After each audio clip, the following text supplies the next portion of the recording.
Hello there, and welcome to the Impact Zone podcast. We are back. We are here to talk more TNA wrestling shenanigans, and I guess today,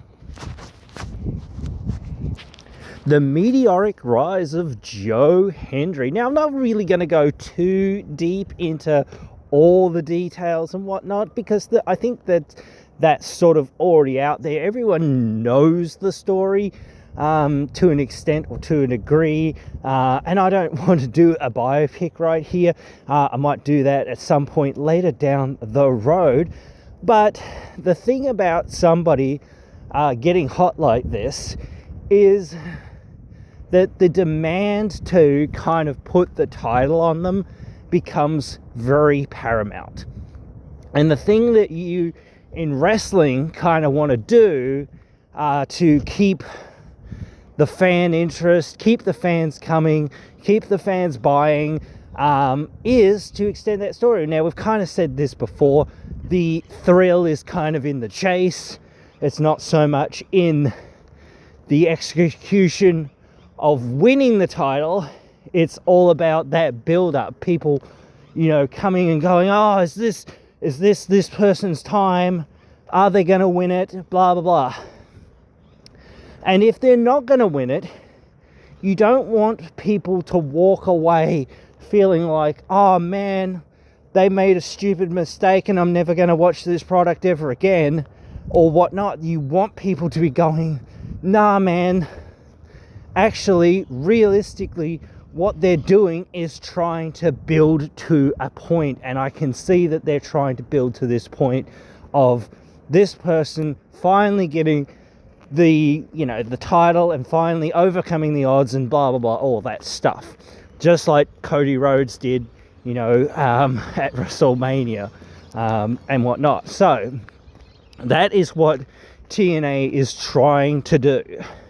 Now, how it's all going to work out and how these things are all going to come together with some of the other stuff that is happening in TNA, or I hope is happening in TNA and whatnot, and that sort of stuff is going to be very interesting and very hard to sort of figure out and whatnot, all that sort of stuff. So it's just one of those things. And even I'll say this about some comments that were made. I can't remember who was interviewing Joe Hendry, and Joe said, they 2 months out, they said, hey, well, you disrupted whatever plans we had for the main event of Slammiversary. Now, we don't know those details, those plans, those, pencil plans, but it's all right to have pencil plans.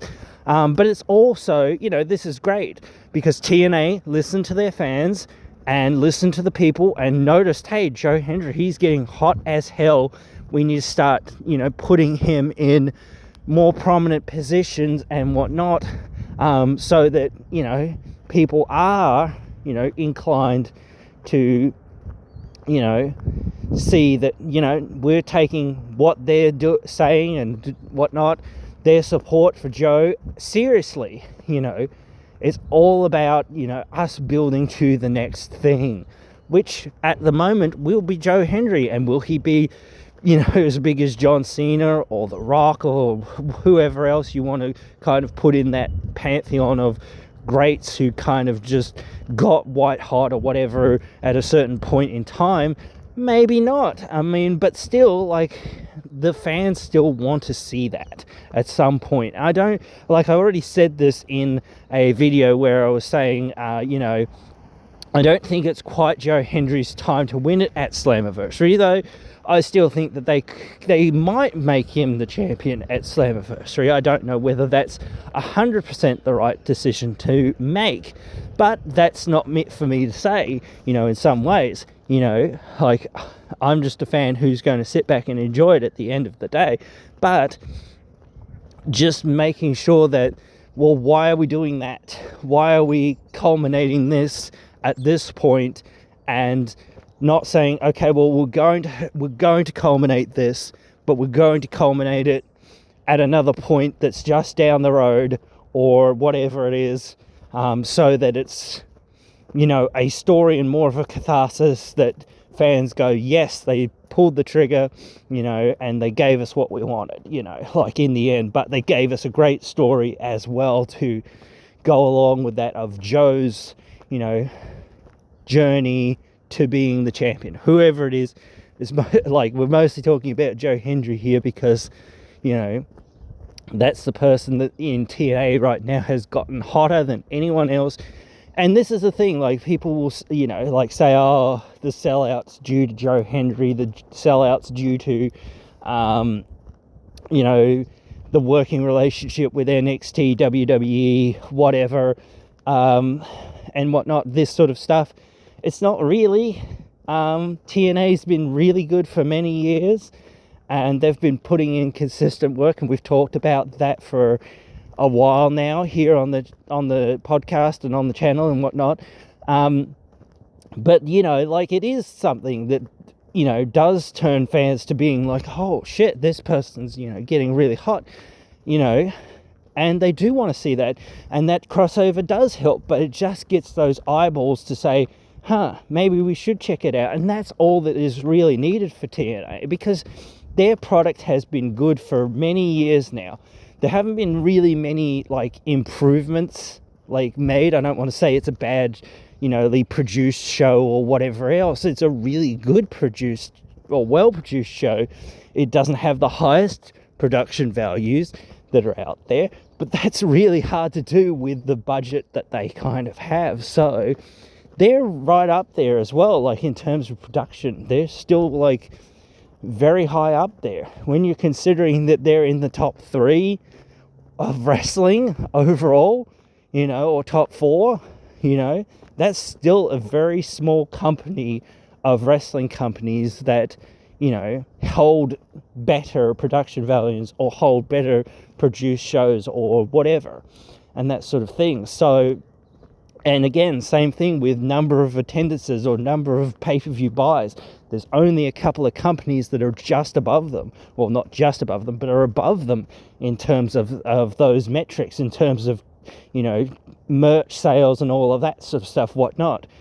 But when somebody gets hot, again, I have never seen anyone in the last, like, few years in AEW or in WWE or anywhere except for TNA, get this hot, get this over organically in sort of this span of time. And it's like that overnight success type thing in a sense. But it's one of those things that is funny in a way that this took many, many, many years to realistically do, and a lot of work that was from Joe and from a lot of other wrestlers and everyone that's in wrestling. Again, we were going to talk about this in another podcast about how it is competitive in some ways, because you've got to fight for your own spot and whatnot. But again, like, wrestlers know, hey, if this person's hot and they're helping us make money and that, then we're all making more money. If we're getting bigger attendances and bigger pay-per-view buys, then we should ride this gravy train for as long as what we can and as hard as what we can, so that we can all be, better off. Because, and that doesn't just help them, it helps the whole industry. And I don't like to say anything bad about AEW or whatever. I try to be constructively critical about the way that they do things, and I try to be as constructively critical about TNA as well. Same with WWE. Anything. I don't play favorites as much as what I can, but TNA is my favorite program to watch as a wrestling fan. And, wrestling encompasses so many different things. It encompasses, the entertainment side, and it encompasses the, traditional sort of, sports and wrestling tradition sort of side. So there's a lot there that really, has a lot for it. And again, you've got a lot of crossover of mixed martial arts coming in, and, Japan style, strong style. You've got a lot of the lucha style. You've got a lot of the European style, and a lot of the American style sort of all blending together in one big melting pot of professional wrestling that just keeps getting better and better, every year, taking those risks and taking those gambles and, seeing that it pays off. It really only pays off when you have something that, everyone kind of wants to see, and just building those building blocks of saying, okay, we've got to put these people or a few of these people up on a pedestal, and we've got to bring in people to, try to put them on that pedestal of thinking, now this guy's legit, this guy has, something to give, like Moose or like a Josh Alexander or whoever else you want to pick that's on that roster. There's a lot of, building from the ground up. Same with like anyone, the young stars that are there. They're like when they started in TNA a few years ago, realistically that was the building blocks, the start of them being exposed to a national and international audience, and realistically that's where you've got to build people from. Like you've got to start with these fresh-faced youngsters that basically no one knows, but then the fans that are in that arena or in the arenas every week and whatnot get to know them, or watch the show every week, get to know them and go, man, this kid, he's got something, and they got some significant wins here and there and whatnot, and some significant showcases. And that's all about, building those stars, not just saying, oh, we don't really know what to do with these other people, they're just kind of there, and whatnot, they're just kind of doing their own thing or whatever, and we're really only focused on the one person that's gotten hot. Well, that's the wrong way to look at it. You should be trying to throw as many people or as many things against the wall to see what sticks in some ways, but once something is working, you've got to not only keep that working, but use that to elevate the rest of the roster. You can't just sit there and say, oh, well, this person's over and, whatnot. That will not last forever. That won't be the case forever. You can't have somebody be the champion forever. You can't keep somebody hot forever. You can't keep somebody in the same role forever. That's why heel turns and babyface turns happen, fairly regularly for the most part, because, at a certain point, something will get stale, And I'm not saying that about Joe, I'm just saying that in general, like having these moments and having those things be a real thing and being aware of them. And I know that they're well aware of them. But knowing, hey, well, we might have to turn somebody, perhaps like Josh Alexander or somebody else, heel because, well, it might make more sense and it might draw more money, or at least we'll have to think about, pushing him to being more of a heel if he ever faces Joe. Because it's like, well, how you can have two baby faces go up against each other, but realistically the amount of interest that's sort of inherent in those matches isn't so much seeing two titans. It can be, but like it's really the interest there, I think, for most people is seeing is somebody going to turn heel or something, that sort of thing, or is this person going to betray that person? Can they coexist, etc.? Those sorts of, cliches and whatnot come up, but still, they're really good cliches, like that, happens to everyone, a miscommunication here, something there, it happens all the time.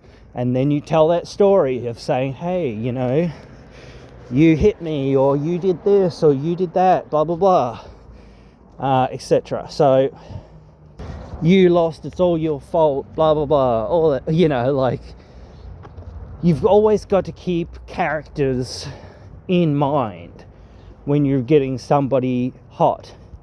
Again, like, if you start to notice that the support for somebody is waning, then you've got to either, like, it's like the John Cena problem. Should he have turned heel or shouldn't he have turned heel, and all of that stuff. But at the end of the day, they didn't. But, like, maybe they should have.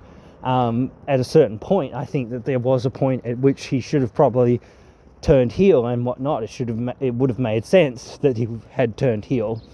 But, they thought, he's making too much money, and maybe if we don't overexpose him too much, it'll dampen that, and which it sort of did, in some ways. Like, you just have to do something else and start saying, well, the fans are a bit sick of this, so let's give them a bit less of this, or something else. Like, this person's still popular, but, fans are starting to turn on them.